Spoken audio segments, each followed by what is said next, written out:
नमस्कार दोस्तों हम आज बात करने वाले प्रेजेंट इंडेफिनिट टेंस के बारे में। सरल शब्दों में इसको हम कैसे यूज करेंगे, कैसे इसको समझेंगे एज ए बोलचाल की भाषा में, ठीक है ना। तो इसका जो स्ट्रक्चर होता है उसको समझेंगे हम, इसमें क्या क्या चीज़ें हमें चेक करना होता है उसको हम समझेंगे, ठीक है। तो पहला जो पॉइंट हमारा आता है प्रेजेंट इंडेफिनिट टेंस में, इसका आइडेंटिफिकेशन क्या है। लास्ट में ता है, ती है, ते है, ये आता है। इसका में जो मेन वर्ड होता है, जो मेन वर्ब, वो यूज होता है डू या डज। जैसे एग्जांपल में वो जाता है ही गोज, इसमें क्या होता है डू डज छिप जाता है, तो जब छिपता है तो यस या यस का रूप ले लेता है, ठीक है ना। तो यही इसमें मेन जो पॉइंट होता है, इसमें जो एक्शन होता है उसमें एक्शन में डू डज छिप जाता है। तो प्रेजेंट डिफरेंस पे इसमें जैसे मैं जाता हूँ, आता हूँ, उसमें कुछ भी आप यूज करेंगे तो डू डज यूज हमें नहीं करना है, उसमें यस या यस जोड़ के हमें सेंटेंस को कंप्लीट करना है, ठीक है ना। अब इसका हम नेक्स्ट पॉइंट बात कर लेते हैं। सिंपल में क्या होता है, डूअर मतलब he, she, it, they, them, you, we, you, all subject, जो भी ऑल सब्जेक्ट होगा डूअर उसे बोलते हैं। मेन वर्ड क्या हो गया आपका do does present indefinite tense में। एक्शन में क्या होता है स्लीप है, उठना है, बैठना है, लिखना है, पढ़ना है, यानी कोई भी एक्शन, तो वो ठीक है। ये तीन चीज़ हमें मेंशन करना है। नेक्स्ट हमारा है जो हम इस पे एग्जांपल के थ्रू समझते हैं, वह उसे जानता है, ही नोज हिम। पहला हो गया डूअर हो गया, सेकंड हो मेन वर्ब क्या है इसका डू डज, डू या छिप हो गया तो नोज हो गया, फिर आ रहा इसका एक्शन हो गया।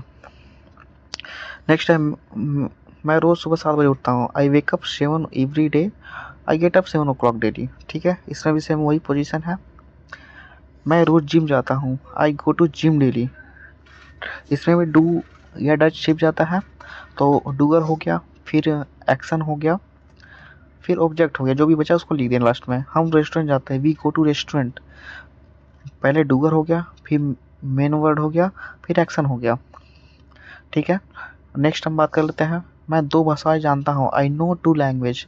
आई हो गया डूअर हो गया, सेकंड क्या हो गया मेन मेन वर्ब जो छुप जाता है इसमें, फिर एक्शन हो गया, फिर अदर बच गया। हम एक दूसरे का ख्याल रखते हैं, we take care of one another, we take care of one another, इसमें भी सेम वही चीज़ है, ठीक है ना। अब हम बात कर लेते हैं, लोग परिवार के महत्व को नहीं समझते हैं। पीपुल मतलब डूअर हो गया, डू नॉट मतलब मेन वर्ब हो गया, फिर हो गया understand action, the importance of family, ठीक है।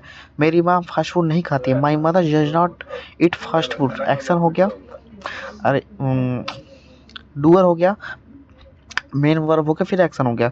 मेरा छोटा भाई क्लास 1 में पढ़ता है, my younger brother comes in the class 1, my younger brother ये डूअर हो गया, कम्स मतलब एक्शन हो गया, यस ये मेन वर्ब छुप गया, ठीक है। फिर अदर, मेरा बड़ा भाई आईटी सेक्टर में काम करता है, माई इलर brother works in IT sector, इसमें सेम वही चीज़ें हैं। फिर हम बात कर लेते हैं, परिवार और सच्चे दोस्त की अनुपस्थिति में एक व्यक्ति अवसाद में ग्रस्त हो जाता है।